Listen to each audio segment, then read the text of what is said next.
Hello everyone, my name's Nicholas Bentley. Today I wanted to talk about my own private investigations into copyrights, and especially copyright in the digital world. And I asked the question, is copyright on the right track? I want to start with a brief introduction to copyright and how it has been in the analog world. I then want to introduce what I call an intellectual contributions model as a way of looking at copyright and how society can deal with copyrighted material. Moving on from that, I want to present what I call the rights office system, which is a distributed system on the internet for managing rights to intellectual works. A system which would not require DRM or other technological protection measures, not even systems like levies or flat taxes. At the end, I would like to summarize the rights office system and invite any questions or responses you had.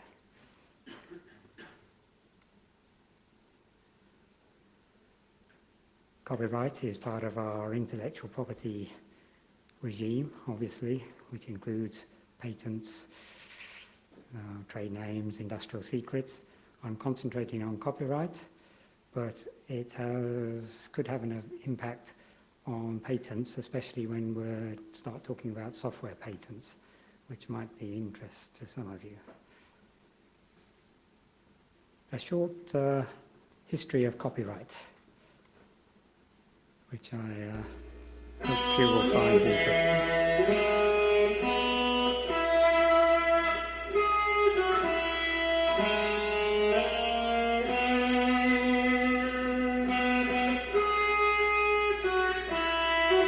If nature has made any one thing less susceptible than all others of exclusive property, it is the action of the thinking power called an idea, which an individual may exclusively possess as long as he keeps it to himself. But the moment it is divulged, it forces itself into the possession of every one, and the receiver cannot dispose himself of it. Thomas Jefferson, August 13, 1813. Despite the Constitution's guarantee of limited copyrights, a group of media conglomerates in the 20th century had a wonderful idea. They showed their disdain for the Constitution's ideals and descended upon Congress like a plague. Through power, money, and lobbying, they got the Congress to rewrite the laws circumventing these constitutional guarantees. Finally, the entertainment cartel convinced the media, which they owned, and Congress that the real crooks were their customers, and they went after them. Blasphemers, idolaters, for this you shall drink bitter waters. Those who will not live by the law shall die by the law. If today's copyright laws were written into the Constitution, here are a few classics we might not see today.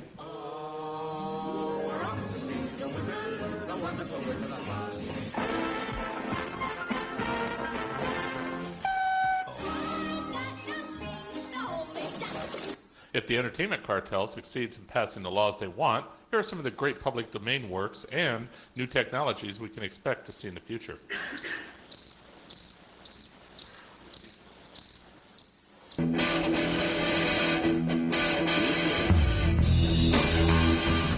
By the 21st century, a small group of mega media giants will control virtually everything the public sees and hears, and the people will never realize it. So this is how liberty dies, with thunderous applause. It ain't wrong, never do no harm.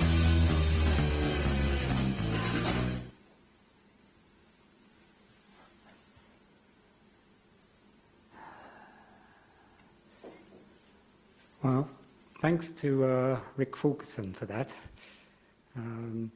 He gave me permission to use it, but of course it raises a number of questions and many issues. He had a rather American perspective to this, and rather dire predictions for the future under the DRM, which may come to pass, and it could well affect us all. But it sort of highlights two ends of the scale. One group demanding DRM and control of all copies. At the other end of the scale, you have people would like to see everything for free. Another issue brought up by the film is the complicated rules in copyright. Were those clips copyrighted?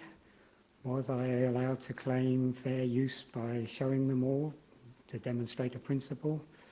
All these questions arise. I would like to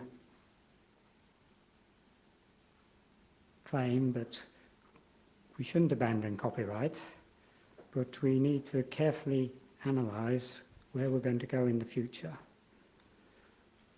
To quote Lawrence Lessig, he said, "The balance of intellectual property regimes is a function of the technology of the time. As the technology of copyright has changed, so has the laws." And he went on to say, "The problem here is not the technology, not something called copyright. The problem here is a law, a regime not fit to the technology." And I would like to echo his comments here to say, as the technology changes to a digital world, we need to review the copyright regime and how it works. One other point I'd like to make here as well is, in the past, with analog copies, books for instance, we tend to think of property. The phrase intellectual property reinforces this view. And I like to ask the question, what would it be like if we thought not of property, but something else? What about if we thought of all the contributions which went in to the books which came before us? What about if for the time being we, for a few minutes, think of intellectual contributions rather than property? As I said, with a book, it didn't come out of thin air. There were probably many works which came before it, and many works which came before them, all leading up to one new contribution. I'd like to argue that these contributions aren't just a one-way stream. There are reverse contributions, if you like to put it that way, which refer to works which came before. Citations is one instance of this. If you have a book, usually at the end of it, there's many references to the works which came before. And I see this as a contribution to the works which came before. It highlights the important works, it highlights the authors who created these works, and this is an important part of a dynamic system of intellectual contributions. We can even extend this thinking. Recommendations. If I recommend a book to somebody and you go out and buy it, that's a contribution back to the original author. Reviews cover the same principle. A good review of a book will promote more sales, more reading of that book, and help distribute the information and contributions. Citations I've already mentioned. Quotations are even more dynamic. I'm allowed to quote a work or a piece of a work from an original work, and at the same time refer back to the original work. Part of this dynamic contribution chain, as I like to see it. And finally, I add payments to this chain. Buying a book can lead to funds going back to the author, which can help him recoup the costs of writing the book, and most probably help him finance the creation of a new work. And so I see the remuneration chain, payments, as part of this contribution chain, and it is an important part. Just a point here, I'm taking books as an example. Obviously, any medium works under the same principles. To try and express this more formally, I've divided the screen, top and bottom, into tangible and intangible at the top and tangible at the bottom. When an author first creates her work in her head, it is intangible. No one else can get hold of it. Expressing this work, like I am to you, is still pretty intangible, but it can quickly become tangible if it becomes a hard copy. Again, looking at the analog world, this would be in books or records. So I've distinguished between the intangible and the tangible, and to demonstrate the legend of this drawing a bit more, I also make a distinction between private goods and public goods. And this is in the economic sense, where a private good is excludable from anyone else getting hold of it. A public good is less so.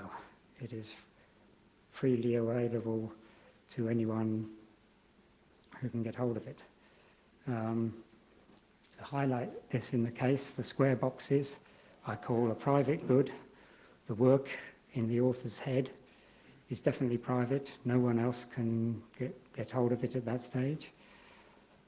A manifestation in a book or a copy in a book is more or less a private good. You can lock the book away, no one else can get at the content. When I'm speaking to you, as I said, it is very much a public good. The door's locked. That's true. But by example, I can't say this half listen to the work and that half don't listen to the work. It doesn't work that way. Maybe I've already put the back half to sleep, but that's a different argument.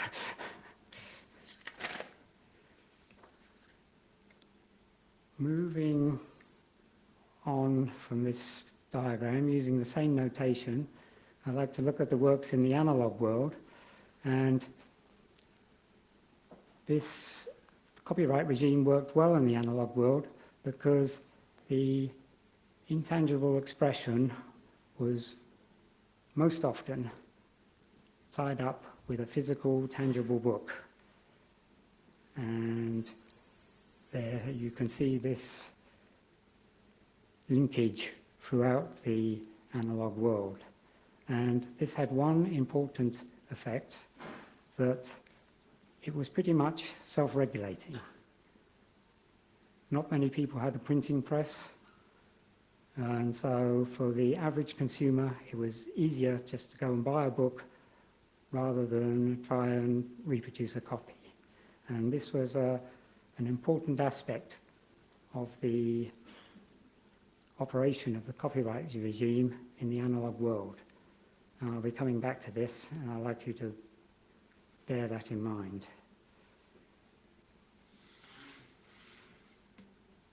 Moving on again, you probably all understand this. immediately we go to a digital world with digital copies flying all over the place in computer systems over the internet. This tangible aspect of the of copyrighted works tends to disappear, and we're left with a whole mass of intangible works, freely copied, very much a public good.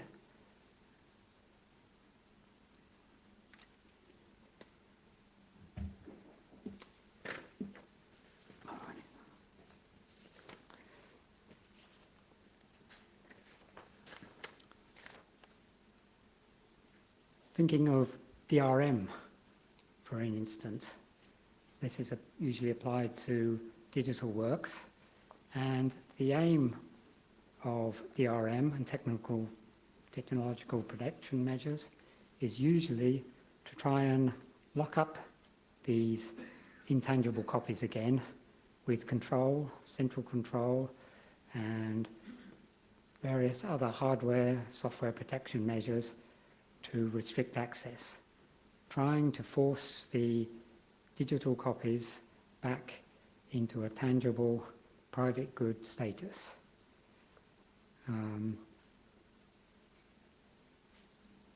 You probably think like me that this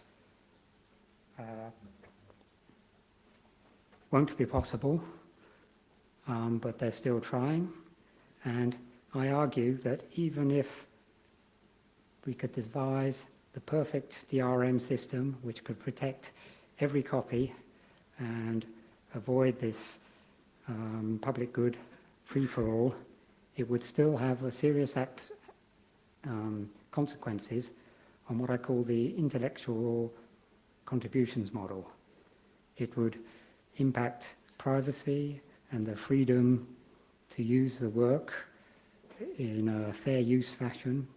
It could limit quoting and the first sale, and I believe all these would have a serious impact on what I call the two-way interaction in the intellectual contributions model.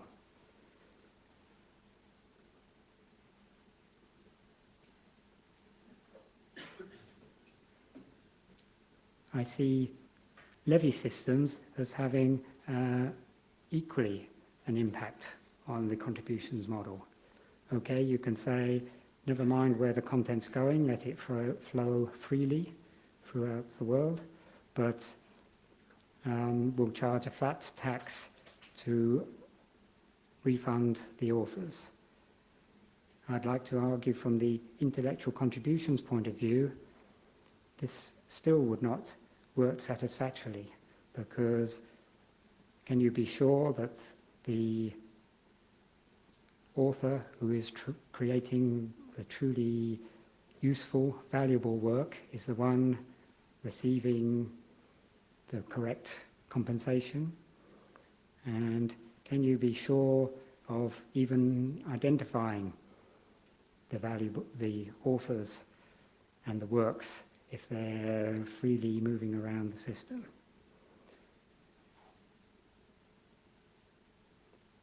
At this stage, I ask the question, is there another way we could regulate the intellectual works?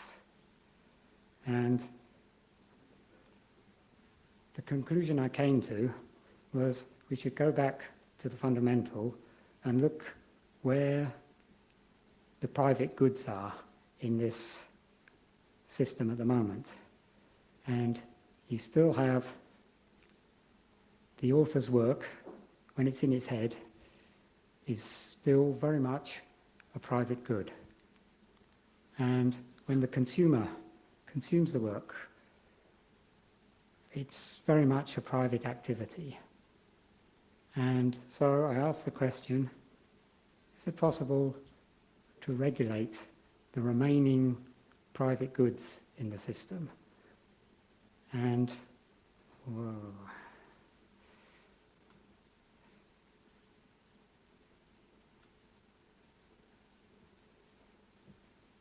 And the solution I propose is what would happen if you actually allocated rights to these private goods. The author, you could argue, already has some rights under is granted rights under copyright, but if we had a system where these rights were formally registered, and of course, what would happen if, when the consumer purchases a copy, they had formal rights giving them access to the work. So that is the question I asked from this thinking of intellectual contributions.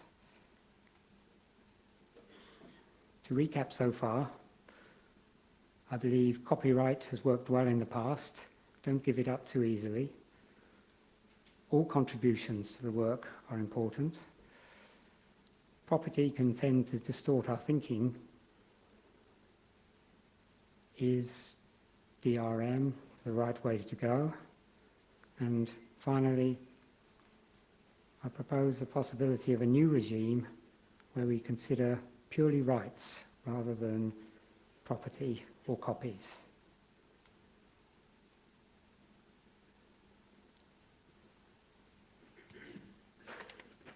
I now want to introduce what I call the rights office system, which might be a means of regulating these rights.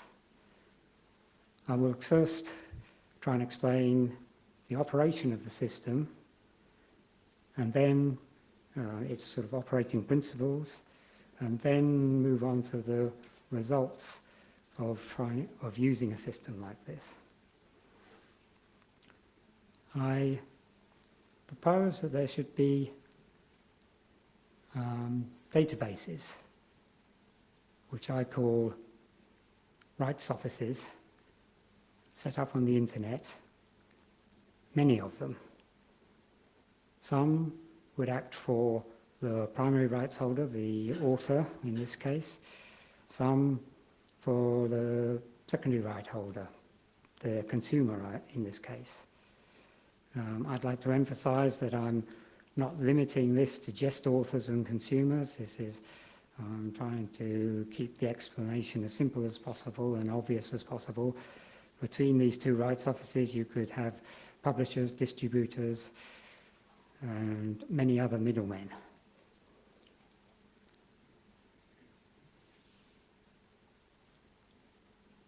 How would this work? I propose that these rights offices would be secure databases. They would have secure protocols for passing information between each of them, and also to the authors and other users of the system. If a consumer was purchasing a work from an author, the author's rights office would generate an identification. This would be a unique identification, and at the same time, the consumer's office would produce a unique identification.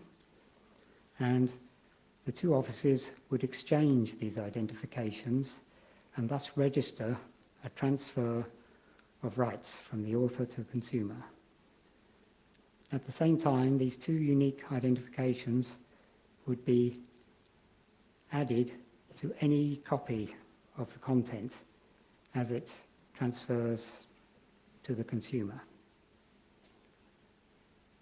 and would remain with the content from then on. Pardon? How do we ensure that the identifiers remain with the content? I'll come to that.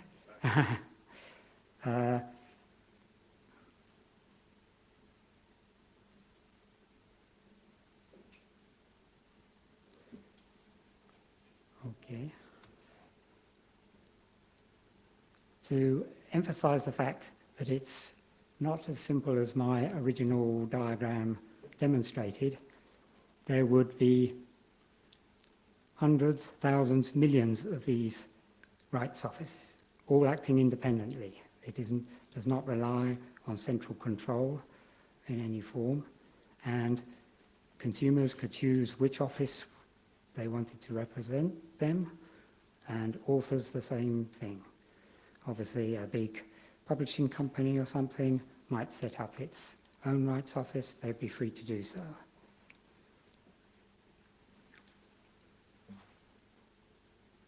The next thing I'd like to look at is, in slightly more detail, is the identifiers and the content itself. Both the identifiers would be persistent URLs, I propose. One identifying the author's rights office, the other the consumer's rights office. I'd like to point out at this stage, these identifiers would be opaque, I like to call them. They identify the office which has issued the identifier, they identify the content, but they do not necessarily identify the user. The consumer, for instance, registering with a consumer's rights office would have to divulge some identity to the office, but it need not go any further. And these two identifiers introduce a private good in the economic sense into the system, and I call it a product rights descriptor. The name is not important.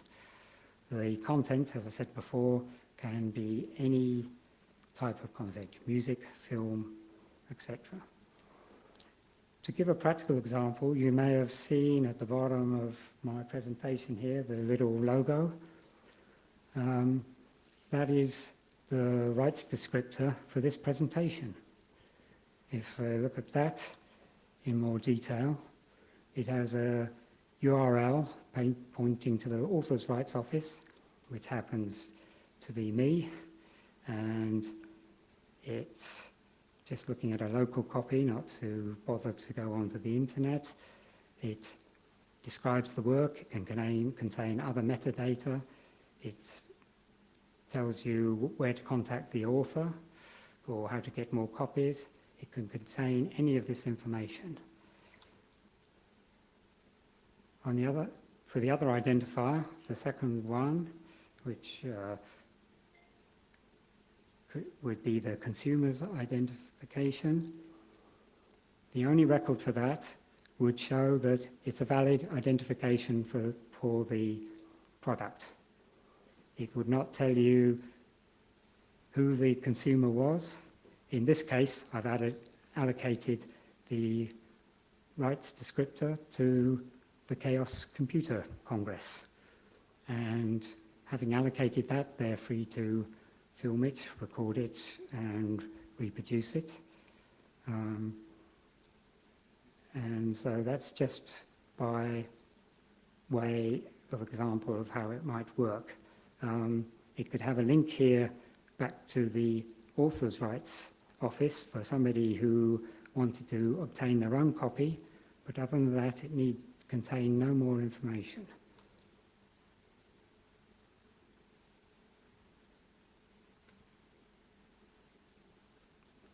Okay, a little overview of the rights office system so far. It would have numerous independent, secure rights offices, databases on the internet, exchanging secure information. It would have numerous persistent pairs of IDs attached to all content. And as I said, these IDs are opaque, only identifying offices, not necessarily individual users.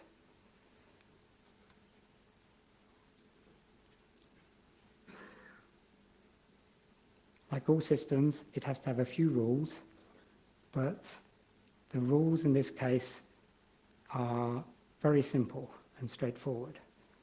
The one primary rule is removing an identification from the content or corrupting the identifiers would be illegal.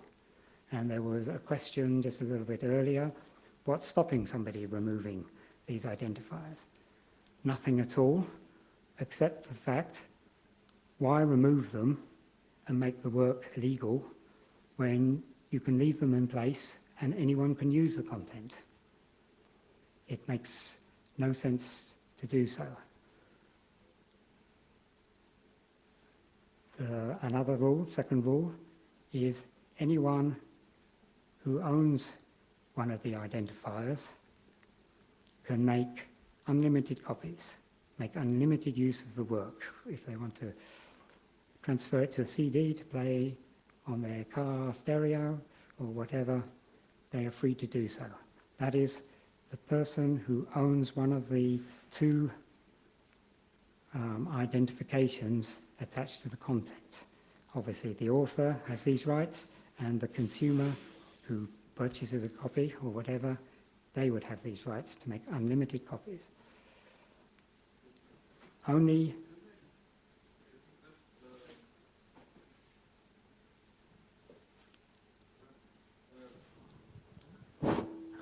when it's illegal to remove the identification, and it's legal to make copies on any medium, what if the medium doesn't support the identification?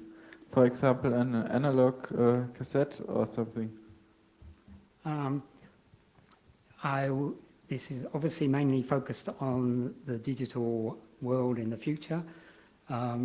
If you were to transfer it to an analog cassette, I would, or whatever, yeah, some other medium which didn't directly support the identification, you could physically transcribe the URL to the object, or somewhere have some link to the object from a file.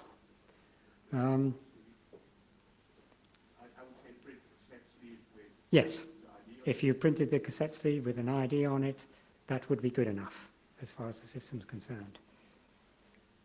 And the third rule is that to issue new content with a new identification is you have to have the identification rights to do this. And the author obviously has all rights to the product. They would have these identification rights. If they sold on the work or transferred the work to a distributor or publisher, they might also transfer identification rights, so a publisher or distributor could then start issuing works or selling works and issuing new IDs.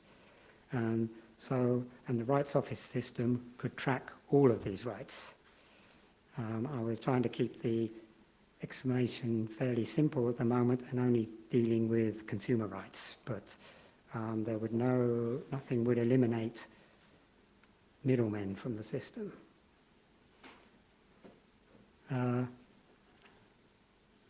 Those were the rules. Now to discuss a few of the rights. I propose a common right of access, that if you have a copy of this content with valid IDs on it, anyone is allowed to consume the product, read it, listen to the music. Doesn't matter where the copy came from, if you have a validly identified copy, anyone can use it. And I think this satisfies a very important social principle that, for instance, in the analog world, if you find a book sitting on the chair, there's nothing to say you can't read the content. Moving on as quickly as possible. Authors' rights, as I said, they would initially have all rights, but they could transfer some of these rights to others. From the consumer's point of view, the average consumer, they would typically, purchasing a piece of content, they'd have what I call private rights. They could make unlimited number of copies to satisfy their need to access the work. They could even give it away to friends and acquaintances. There would be a slightly different set of rights if you were talking about public sharing, like putting it on a website or somewhere where it is available totally to the public. but I will show a couple of business models later on where it might be quite feasible and even advantageous to do this. So it doesn't limit copying. And finally, there would be a whole gamut of commercial rights. Too difficult to go into at the moment, but it does not preclude these.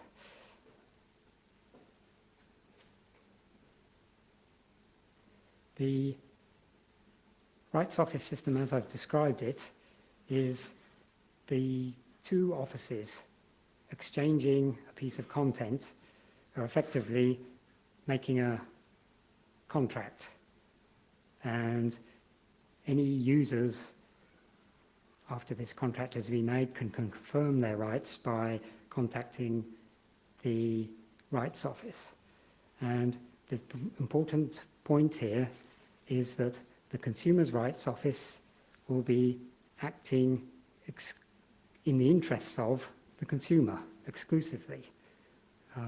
The Authors' Rights Office will be acting in the interests of the author.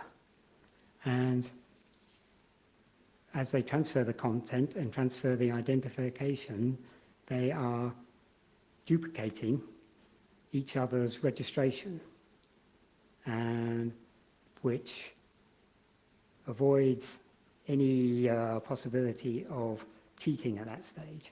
And this dual monitoring of the identifiers is self-regulating. That's if you can assume that Consumers' Rights Office is acting in Good faith. The question was if you can assume that the Consumers' Rights Office is acting independently, or but you need to have, consumers have the right to have his records transferred to another Consumer Rights Office. you could. This is getting a bit technical. Yes, that you could introduce a system where you could transfer rights from one consumer office to another. The main principal point is that the consumer can choose which office he wants to represent them, and obviously the reputation of that office for acting fairly and efficiently is important. And as I've already discussed, every copy is identified, and there's no reason to remove the identification. In fact, there's a positive disadvantage to removing it, that you'll be holding an illegal copy. By keeping the identifications, no matter where you got the content from, you're holding an illegal copy, so why remove them?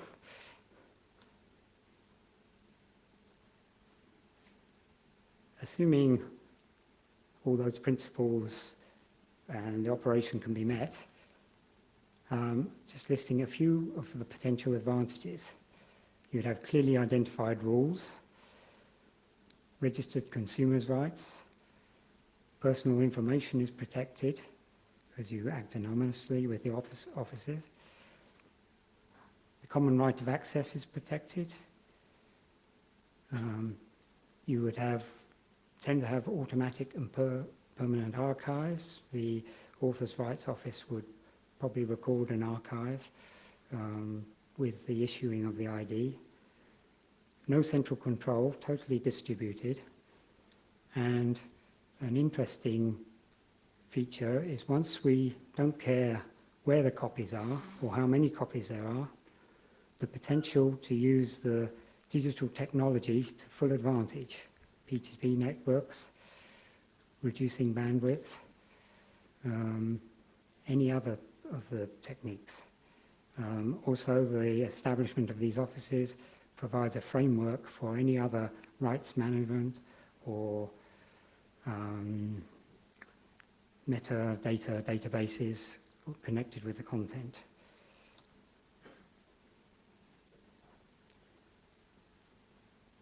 An important aspect, of course, or important question is how could you use this in a business environment? And what are the sort of incentives for people to buy copies if there's going to be identified copies freely available and floating around on the internet and in P2P network. And again, here I believe you have to go back to the contributions model, which is dynamic, and identify where the real value in the system is. The value of in the system is the author who creates something really important and which people want. The musician who creates the best music, the popular music, and the way the business models should be structured is identifying this, and the rights office system with the link between the two offices provides a dynamic system for monitoring or for promoting these links. Some examples of business models might be if you sell a product and it's recorded in the rights system, you might offer future products as a discount. Therefore, it's a positive benefit for somebody to actually buy the rights of access to that content.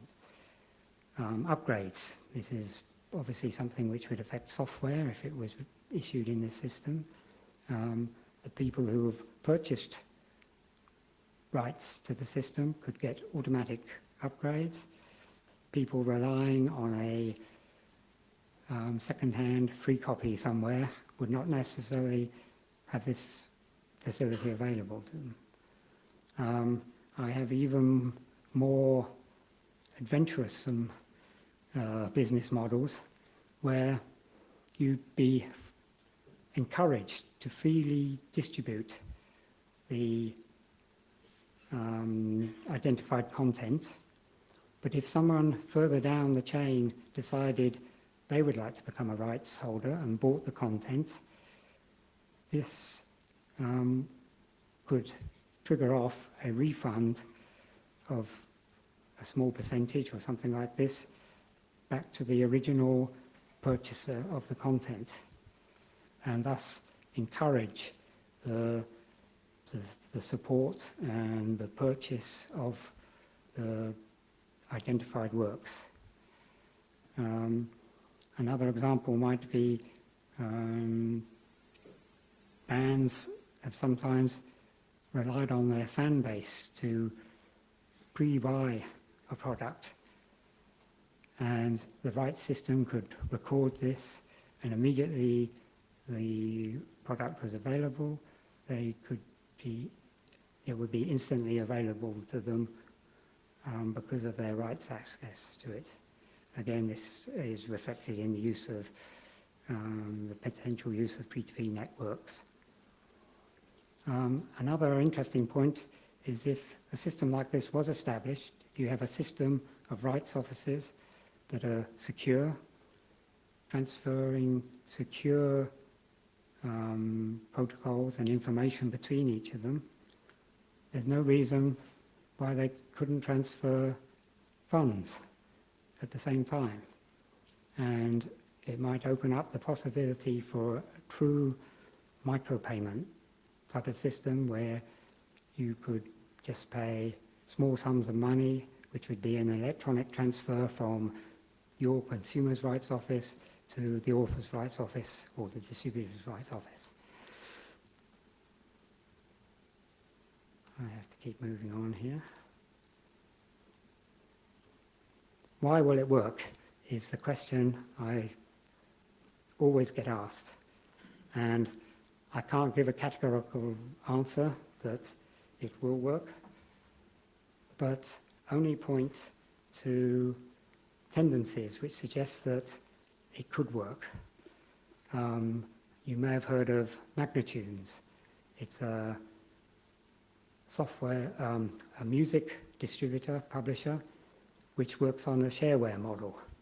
They have very lax control of their copies, where it goes, but even still, they manage to sell a good proportion of their works, and they offer a range of prices, and they even earn more than the minimum asking price for the copies of the work. Marillion offers a fan base model where they get support directly from their fans. A recent EU consumer survey has found that 63% of the people said they would pay more to have content always available and available wherever and whenever they want to use it. And the rights system would obviously support this. And an important point here is, even if you lost all your content, your house was burned down, you can still go back to your rights office and say, I still own this valid identification, just give me another piece of content which matches this identification. A brief mention of the Creative Commons here. At the moment to institute the rights office system, it would require a license system, basically, like the Creative Commons. The big difference is the Creative Commons licenses a work, a piece of content, and anyone who gets hold of that obtains that global license. The big difference in the rights office system is licenses are issued to individuals, not globally on a piece of content. And this is what could allow a true business framework, which I think is lacking from the Creative Commons model. But as I say, the rights office system would still support the social common access to the work, which is what the Creative Commons are trying to achieve. As I said before, the system is, I propose, self-regulating. I mentioned some of these before. Again, more incentives for people to actually buy the content. There are direct benefits and permanent rights of access, no limit on copies, rapid access if you could use P2P networks, freedom to create derivative works even. There would be perhaps more rules here, but we have not time to go into them. The moral advantage. A lot of people would find it important to be able to say they own this content and have a right to use it, and this would be well established. Also, many people like to think they are supporting their artist or author and would willingly do this. And I've also briefly touched on dynamic benefits of this, setting up a distribution chain where there's a link between the consumer and the producer, and this link can be promoted by providing follow-up works and feedback. And effectively, you could even say the consumer is buying a share in the work and a share in the success of the author.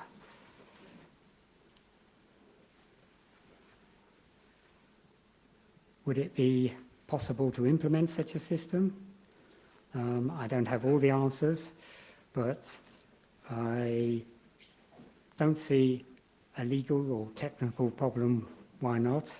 It would be technically complicated to set up, but no more than any other distributed system on the internet using protocols and secure services. I would like to argue far more less complicated than setting up DRM, where you're trying to control every device, every piece of hardware on the network. Legal problems, at the moment I would, as far as I can see, you could implement it using licenses under the copyright system. I don't propose abandoning copyright. It's still valuable for analog works. It's just an extension to the copyright system, bringing it into the digital world where you actually are allocating rights to consumers and other users. Of course, it would need a lot of development, a system for producing millions of persistent identifiers. The costs of this are somewhat unknown to me. If the costs were horrendous, it would not be feasible. But as I see it, with the progress of technology, it is not insurmountable or overly complicated. Licenses would have to be written. You'd need legal expertise to do this. Finally, if I would say I need help. If you think it's a really bad idea or you see something wrong, please tell me about it. If you have other ideas, please tell me about it. I would love to talk to anyone about it. I propose if afterwards you make yourself known to me, or we could get together. Just to finish off, my question was, are we on the right track?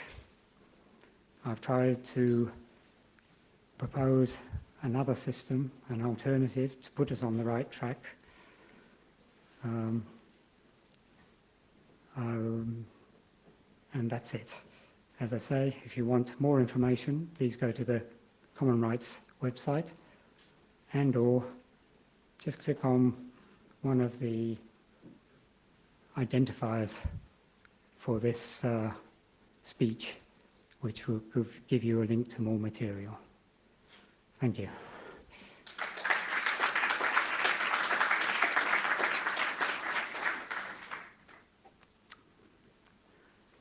So, any questions or too complicated? What do you see about enforcement? Did you repeat it? Oh, there's a microphone. How do you see doing enforcement of this? Is it the same way that it's done today, that the rights holders would try to find illegal copies and then try to sue the people involved, or do you see any other way of doing enforcement, such as trusted computing or all the other proposals today that it's done on DRM? Well, as I said, I see no need for DRM, and as I also said, enforcement would be partially self-regulating, because an illegal content under this system would be one which has had its identifications removed. And I keep coming back to this question, why remove the identification and make it illegal when you could just leave the identifications in place and have a perfectly legal copy?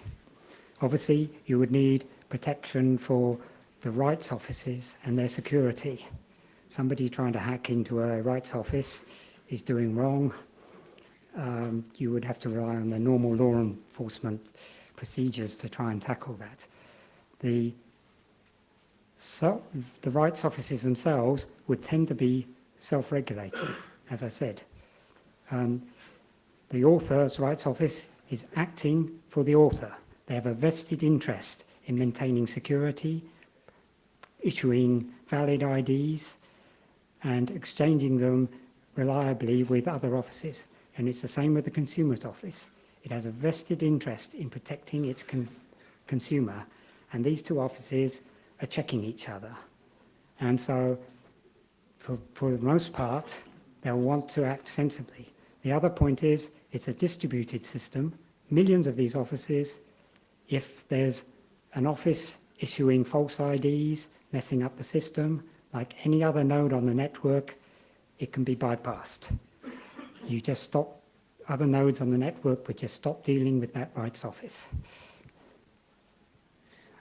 Do you see any kind of system that stops me from consuming content with some other person's ID on it, that I'm not telling the rights office that I'm consuming this? Because, no. Yes, it would be an illegal copy, but that would pretty much be the same way as it's done today without the ID. Exactly. there would be nothing stopping you consuming somebody else's copy with their ID on it. Providing you keep the ID on it, it is legal. Nothing wrong with it.